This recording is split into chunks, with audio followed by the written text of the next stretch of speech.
At an extravagant wedding, a wealthy groom basking in his success humiliates a humble security guard over a simple accident. But in a shocking twist, the man he insulted turns out to be his young, long-lost brother, stolen from their family years ago. As the past unravels before a stunned crowd, emotions run high. Guilt, regret, and an unexpected reunion. Will the groom find redemption, or will his arrogance cost him the one thing money can't buy? Family. The Rosewood estate glowed like a jewel against the dusk of Napa Valley, its vineyards stretching into the horizon like a sea of green. On this crisp evening of March 17, 2025, the grand ballroom buzzed with the elite, tech moguls, politicians, and celebrities, gathered to celebrate the wedding of Carlos Moreno, a self-made millionaire, and Isabella Reyes, his elegant bride. Crystal chandeliers cast golden light over the scene. A string quartet played softly, and an 8-tiered wedding cake loomed in the center, a sugary monument to excess. Carlos Moreno, 38, strode through the crowd with the confidence of a man who'd built an empire from nothing. His white tuxedo gleamed, a stark contrast to his tanned skin and dark hair. Born in a cramped East LA apartment, he'd risen to Silicon Valley stardom through sheer grit, turning a coding hobby into a tech conglomerate worth billions. Tonight, he was the king of his own castle, and Isabella, radiant in white silk, was his queen. Joseph Carter, a security guard, stood near the ballroom's entrance, a silent sentinel in a starched uniform. At 42, he was a man of quiet strength, his dark skin and broad frame a familiar sight at high-profile events. His job was to blend in, to ensure the night went off without a hitch. He'd mastered that art long ago, honed through years in foster care after a childhood shattered by loss.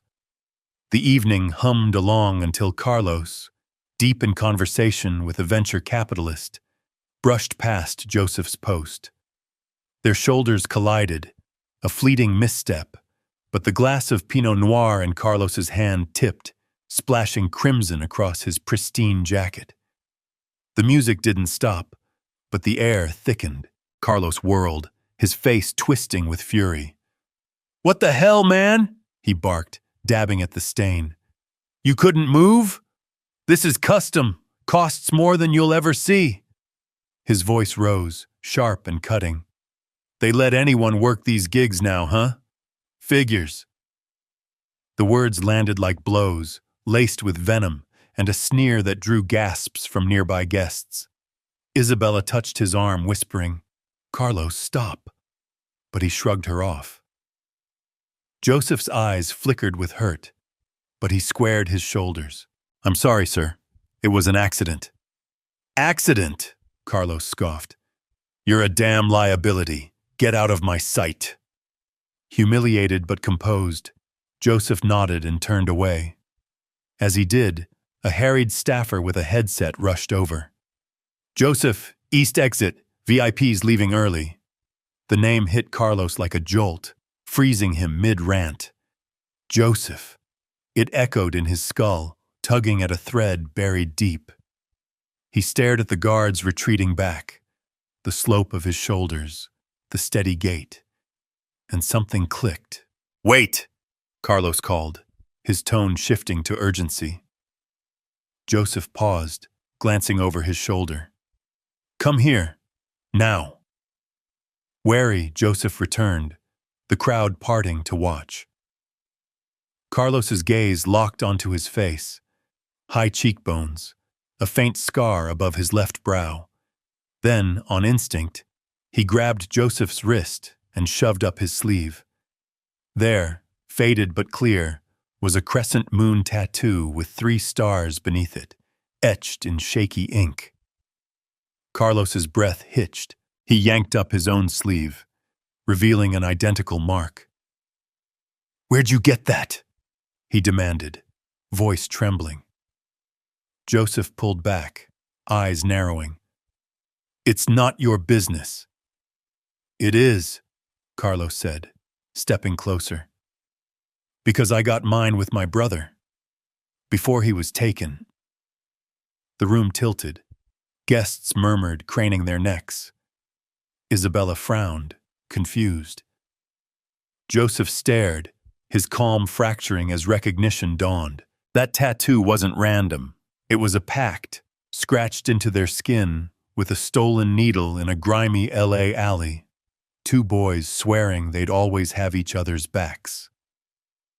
Carlos had been 6, Joseph 8, when a stranger broke into their home and dragged Joseph into the night, leaving Carlos screaming into an empty void. Memories flooded back. Their mother's tears, the police who barely searched, the years of guilt that fueled Carlos's drive. He'd assumed Joseph was dead, a ghost from a past he'd buried. Now, that ghost stood before him, alive and glaring. "Is it you?" Carlos whispered. "Joey?" Joseph's jaw clenched. "Don't call me that. You don't know me." "But I do," Carlos insisted, desperation creeping in. "You're my brother. You were taken, 1991, August.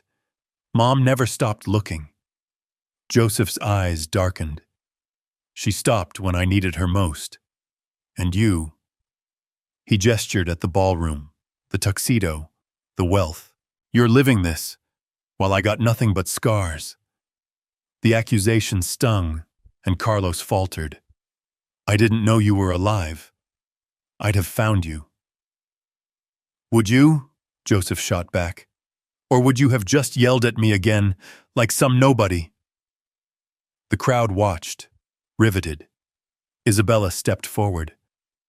"Carlos, what's happening?" "He's my brother," Carlos said, voice breaking. "He's been gone 34 years. Joseph turned to leave, but Carlos grabbed his arm. "Wait, please. I'm sorry. For earlier. For everything. Let me fix this." Joseph shook him off. "You can't fix what you don't understand." He walked out, leaving Carlos reeling in the wreckage of his perfect night. The next hours blurred. Carlos abandoned the reception, retreating to a quiet study with Isabella and a bottle of bourbon. He told her everything, his childhood, the abduction, the tattoo they'd gotten to mark their bond. She listened, then said, "You need to find him. Not for you, for him." Determined, Carlos tapped his network. A private investigator tracked Joseph to a modest apartment in Oakland within hours. Carlos drove there alone, the dawn light painting the Bay Area gold. He knocked, and Joseph opened the door, exhaustion etched into his face. "I don't want your money," Joseph said flatly, "or your pity." "I don't want to give you either," Carlos replied. "I want to know you. I want my brother back." Joseph leaned against the frame, silent for a long moment. "You don't get it. I survived. Trafficking, streets, foster homes.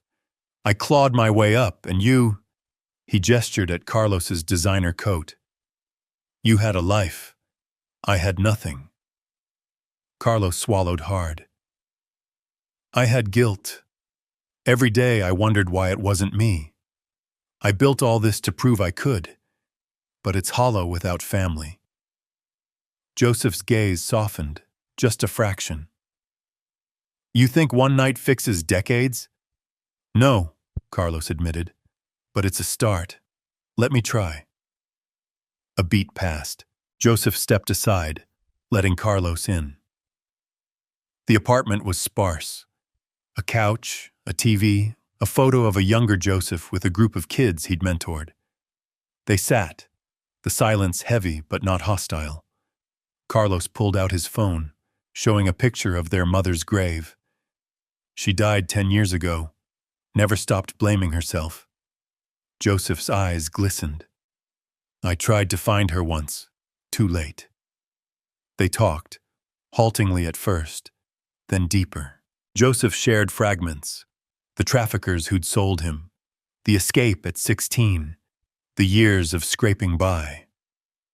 Carlos listened, guilt and awe mingling. The sun rose higher, casting light through the window. "I don't know what happens next," Joseph said finally. "I'm not your charity case." "You're not," Carlos agreed. "You're my brother. That's enough for now." Joseph didn't smile, but he didn't argue. They sat there, two men bound by a faded tattoo and a fractured past, the future unwritten. Outside, the world hummed on, oblivious to the quiet truce within.